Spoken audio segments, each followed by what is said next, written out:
Latch the windows, lock the doors, and put the kids to bed.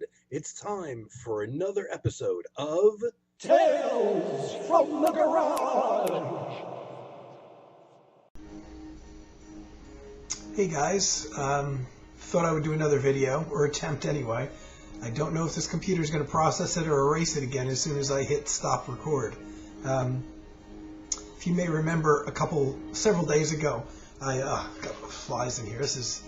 I got a big ass fly in here. That's what I get for leaving the garage door open, but we've had a couple uncharacteristically cool days, and gets musty in here, you know, with all the humidity that we have here in New Jersey, even when it's not particularly hot. So I've been opening the garage door for hours, of course, and bugs get in here, which is the downside of it all. But got some fresh air in here. I'm going to turn the light on in a second, but I wanted to draw your attention to, when I turn the light on, you won't really notice them. Obviously, the lights behind me, which may not be apparent, they're orange. They're my Halloween lights. Why? Well, Halloween is the only holiday I actually like. It's my favorite time of year, coming in autumn. I love the imagery of Halloween, everything about it. And I start counting down Halloween pretty much as soon as Halloween ends in early November. I start counting it down for the next year. And I start getting excited as soon as we pass the 6-month threshold. And we're like past April. Once we're past April, I start to kind of get excited because it's less than 6 months away. And for me, it's a whole season. Well, today, as I'm filming this, September 1st, so officially, Halloween season for me has begun. And it's only a month away. It's next month.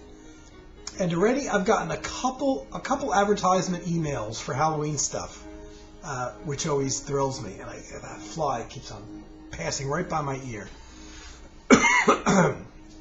Okay, so I'm going to have these lights up for the entire Halloween season. I haven't put them up since I moved here, actually, officially, ever really put them up in my place. I only have a couple windows that I could put them in, the way my place is constructed. And the kitchen window being one of them. And if I turn them on, I'll probably forget to turn them off, so I don't even bother. And when I was rifling through my Halloween stuff, which I have plenty of, that I brought with me from my old house, really, I was looking at this single string of lights, and I'm like, there's got to be something I could do with these. And of course, it dawned on me that I could put them up in here for the videos.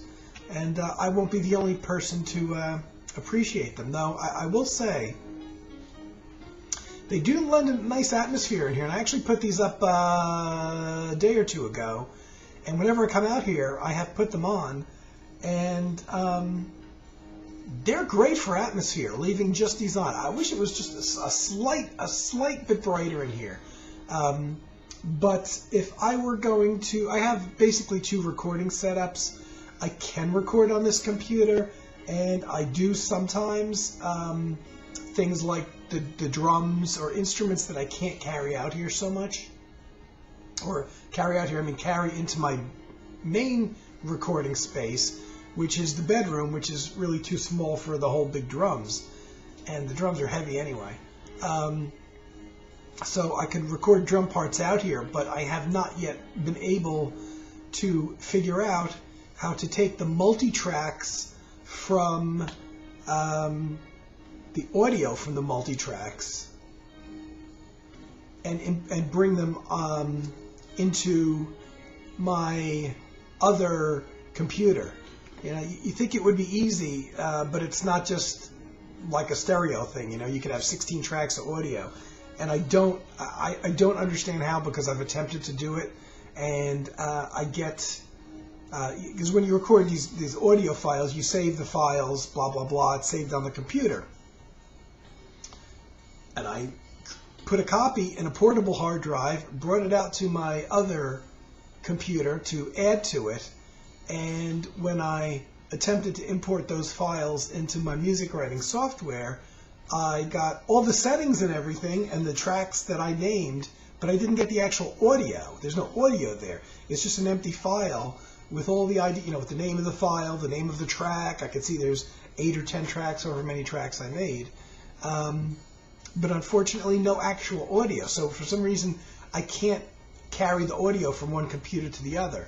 So if I record something out here, if I really need to record a big drum part, where that's not just hand drums, that means that I have to drag everything out into the garage here in order to finish that recording, because it's got to be done on this computer. And that's maybe, it's a pain in the ass. It's maybe okay with guitars, but my main keyboard is really, really friggin' heavy. And I'm afraid of damaging it if I drop it. But the main keyboard is almost too heavy for me to carry. And so I'm a bit hesitant to bring that out here. And then I would have to bring it back because I don't want to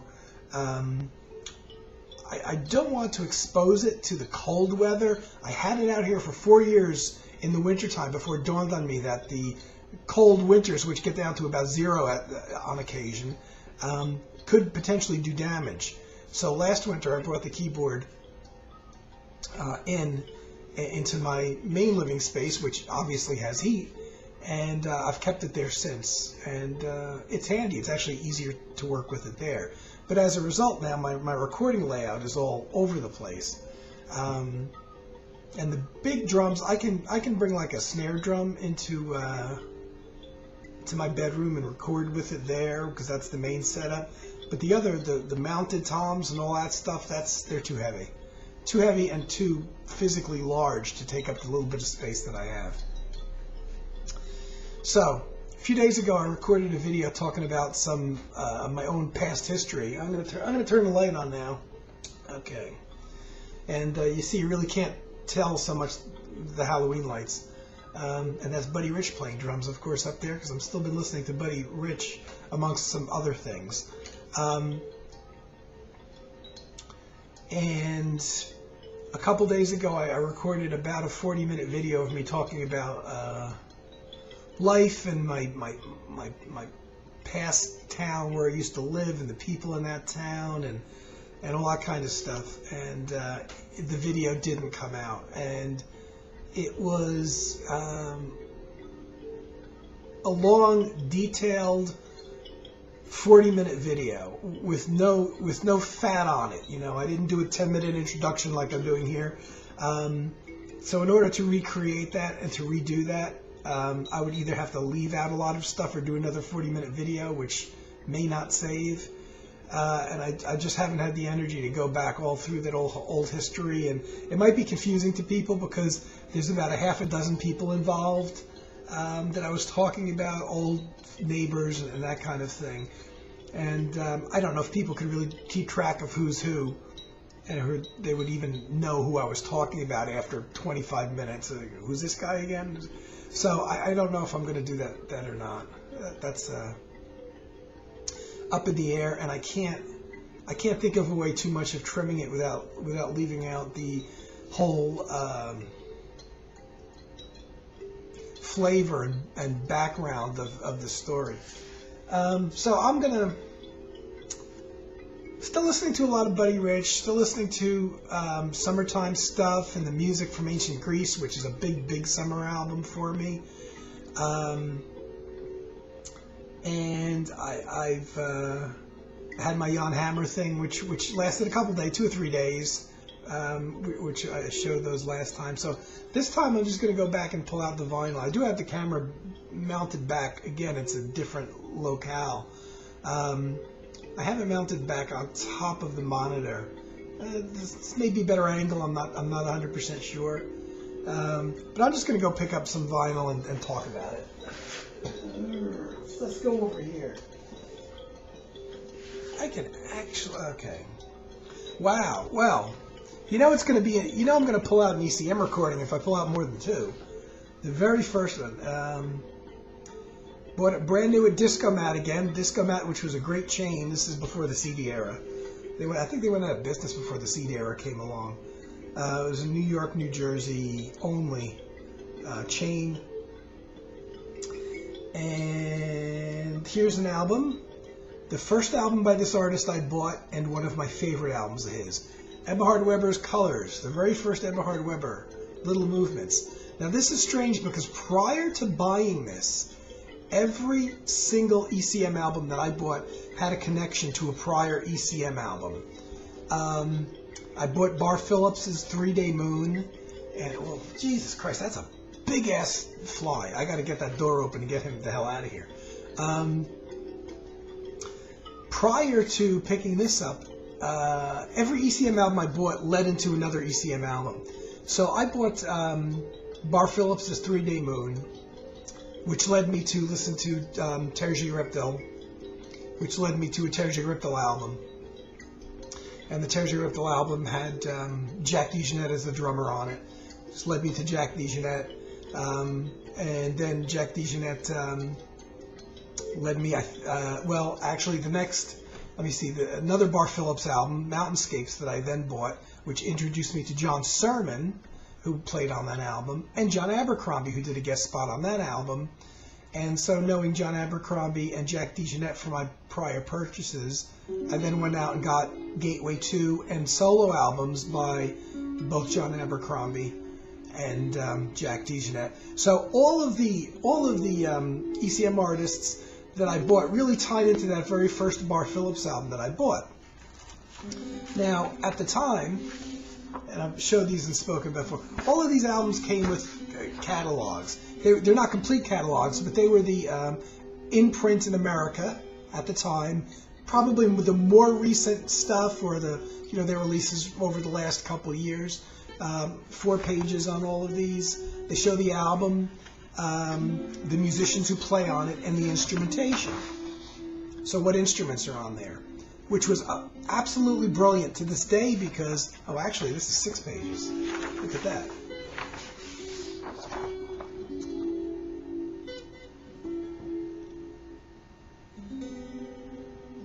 And in some cases, as you can see, they even show the album cover. So they show the instrumentation, which is a great idea. You get familiar with not only other albums that are on the label, other albums by artists that you may have things by and you see other albums by them, but also artists that you're not familiar with. Or solo albums by artists that you've heard only as sidemen on other albums. And one of the things that led me to pick out additional albums was this catalog. But, oh, okay, well, Jack DeJohnette or Terje Reptil or John Sermon or whoever has other albums on the label, but let me see who plays on them. And I would often pick out, if it was a musician that was maybe unfamiliar to me, or I had only heard as a sideman, gee, what am I in the mood for? Maybe I want to hear a solo piano album, which wasn't, there weren't as many of those because this is pre-New Age. This is late 70s. This is before the Windham Hills came along and saturated the market with solo piano albums. Or Egberto Gismonti type of thing. Do a solo album, or gee, I want to hear an album of Gary Burton and Steve Swallow, just a duet together. Or Jack DeJohnette, solo and duet album, Pictures or something, where you see the instrumentation. Or one that looked really interesting was Tom Vandergel's album, which was a trio with Bill Connors on acoustic guitar and Roger Janata on flutes and saxophone, and Tom Vandergeld on vibraphone, and no percussion or rhythm section. So you could look at this and say, oh, this looks like an interesting instrumental combination. So that would catch your attention. And they were very smart to list the actual instruments on the album. And if you were in the mood to hear something with an unlikely grouping, or something with a small band, or something with a big band, you could refer to this catalog, and the next time you went to the record store, look for those albums. So Eberhard Weber was somebody that I saw listed in those catalogs, but I hadn't yet picked anything up by him. And of all those early ECMs that I picked out, he wasn't on any of them as a sideman, interestingly enough. So when I bought this was my first time that I heard any of these musicians, the whole quartet here. John Marshall, the drummer, was the first time I heard him. But more importantly, Rainier Bruninghaus, the keyboard player, this is the first time I heard him, the first time I heard Eberhard Weber, and the first time I heard Charlie Mariano, the sax and flute player, who became my very, very favorite in the world saxophone flute player ever, or saxophone player. I just love his playing, and I compare everybody to him. In my mind, when I hear a saxophone player, especially somebody new that I didn't know before. I love this album. There's piano and synthesizer, a lot of synthesizer on this album. Now, to me, I don't know if other people, because they're younger, would hear things differently. But to me, the synthesizer settings on here have aged very well. To me, they sound like synthesizer settings that you could still potentially use today. And there's a lot of very thick, heavy synthesizer on here in terms of the band sound. And, it fills up the whole mid-range. Of course, you have Charlie Mariano playing over it. And but I love this album right off the bat. I could have even gotten into this probably if I had purchased it earlier. Because to me, excuse me, I got an itchy throat here.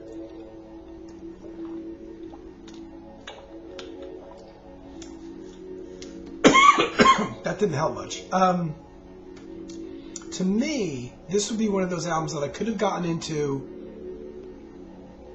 after a whole bunch of plays, even probably in my progressive rock years.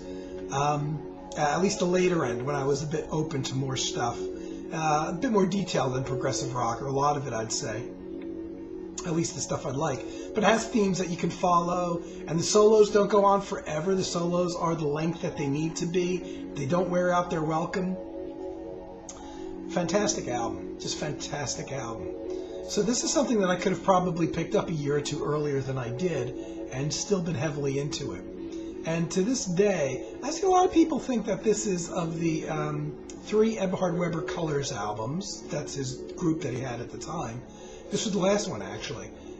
People say it's their least favorite, but yeah, I don't see that. I often come back to this as being my favorite of the 3. Though I love all 3 of them. What can I say? It sounded great. I remember writing to ECM, I think it was back in the early days of email, before you could actually buy music online, but email was around, asking them when they were going to re-release this on CD, because they had released a real good chunk of their catalog on CD at the time, and literally all of Eberhard Weber's albums were on CD at the time. And this would have been probably late 80s, 89, 90, somewhere in there. Asking them when and if this was going to come out on CD, which it did eventually. But they said, well, gee, we don't have any plans right now, but you could still buy the album on vinyl. I got the album on vinyl. I want it on CD. Okay, I'm going to pick out another one.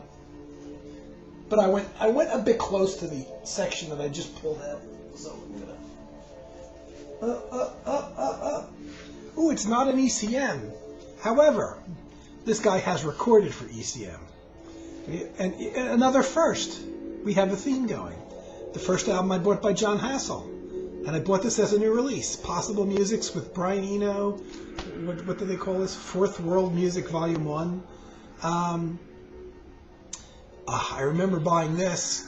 And see, you have to realize, back in the day, you couldn't sample albums before you bought them. You couldn't hear them online. You couldn't hear them in the record store. And unless somebody had a copy of the album to turn you into an artist, or as an artist that they played on the radio, you had no idea what they sounded like. And here's another $5.99 Disco Mat. I bought this because I knew Eno. And I knew he was doing, he was just at that time starting out his ambient music series. I knew this wasn't ambient music, but it sure as hell looked interesting. And I'm not sure whether or not I was yet familiar with Nana Vasconcelos, who plays some percussion on this album. I may have been, because this came out in 1980. Yeah, that's iffy. Nana Vasconcelos played quite a lot on ECM records of Egberto Gismonti's. And I think I would have heard of him. I knew who Percy Jones, the bass player, was. who plays on this. Eno, I did know, obviously. Michael Brook, the guitarist, plays bass on one track. Oh, I see Jerome Harris plays bass on this. Jerome Harris played in Jack DeJohnette's band in the 90s, early 2000s. So I had no idea what this sounded like. So, you see listed on the back the instrumentation, and you see that Jon Hassell is a trumpet player. Well, I thought I was expected to hear trumpet. And man, talk about blowing your mind. This doesn't happen anymore because I don't think anybody buys albums without at least hearing clips of them or being at least familiar with what the artist sounds like. But when I bought this and I put this on in the evening, I think it was a Saturday evening, I wasn't even sure the record player was playing at the right speed. Here's that big ass fly again.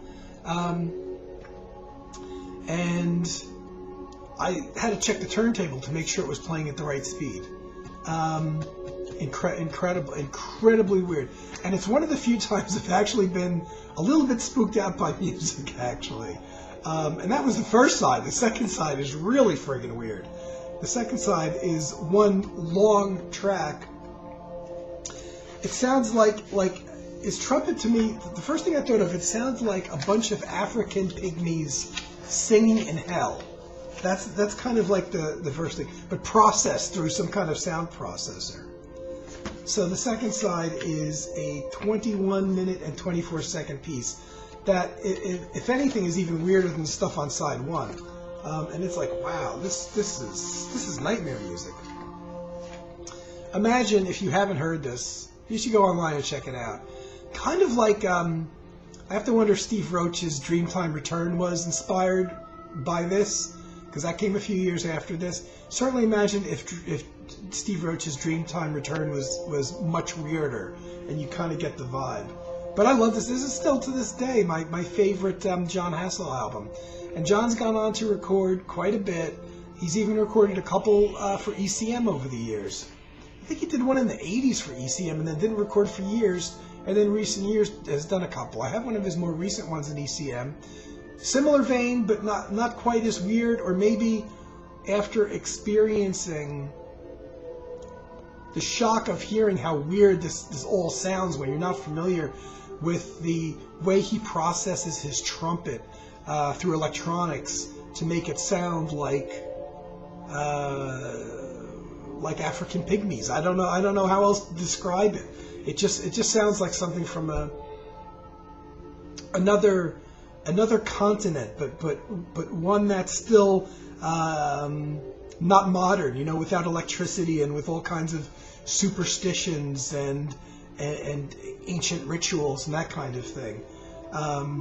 Yeah, I was pretty blown away by that album, and I wasn't even sure if I liked it at first, but I kept listening, and sure enough, I did. This guy's absolutely brilliant. One time, a few years after this, I went to a free concert in a college, and it was a concert of avant-garde music, and there was a trio there. I didn't know any of the musicians. I don't know if they didn't record that I know of, or not this particular group of three people, but there was a trumpet player in this group, and they did this totally from beginning to end. It was like a 45-minute to an hour long improvisation. I'm not even sure what the other musicians played instrumental-wise now, but the one guy that I got to speak to after the show was a trumpet player. And this was only, I want to say, within a year or two after I got this. And he was also using electronics and processing his trumpet, and it sounded a bit like this. And I said to him after the show, "You're the only guy that I've ever heard that sounds like this besides Jon Hassell." I think he knew who Hassell was. He didn't say he was influenced by him, but and I wish I knew the guy's name. But I actually saw somebody else who played in that I'll say style, but using that kind of processing. It's not the kind of thing that you would play your typical trumpet jazz solo over, or even melody. It's very much like the composition is coming out in the lines that the trumpet is playing. He'd be a real interesting guy to speak to. I don't know how he ever came up with this concept of sound. Put that back in. One more. I'm going to pull out one more. probably going to be an ECM. It is an ECM. Well, this isn't the first. It's an ECM. Not the first one that I bought by Egberto Gismonti, but one of my favorites. I think my favorite is the first one I picked up by him, which was recorded in 1979, called Solo, and it's just all Egberto playing various acoustic and classical guitars and piano, and things like Cooking Bells. This is a duet, which I love duets too. Nana Vasconcelos, who was just on the last album. He's played on the John Hassel album. And this was recorded in November 1976. I didn't pick this up till later, probably, I don't know, I want to say 82 or so maybe. So again, you've got Egberto doing his usual thing on the acoustic 8-string guitar, acoustic piano. He plays wood flutes and does voice things. He does some wordless vocals quite fairly often. A real original, this guy is, and he's quite different than anybody else on ECM. Even other acoustic musicians, guys like him that don't really play electronics very much, like Keith Jarrett or Ralph Towner. Though every once in a while Keith Jarrett goes off into maybe more of a world music vibe on some of his solo projects, like Spirits. And there might be a little flavor of Egberto Gismonti in there, but this guy's a real talent, a real original. Fantastic guitarist, fantastic keyboard player. He could easily make a living doing either. He's that good. And Nana Vasconcelos, who passed away a couple of years ago, sadly, I didn't hear about his passing again until quite some time after he had passed away. Nana did a couple solo albums that I had by him. He did more than a couple, but I have a couple, including one for ECM that's brilliant. Played with the Pat Metheny group for a while, and played mostly, I think the guy that he collaborated with the most was Egberto Gismonti, and for a long period of time. Maybe it's because they're both Brazilian, whatever, I'm not sure.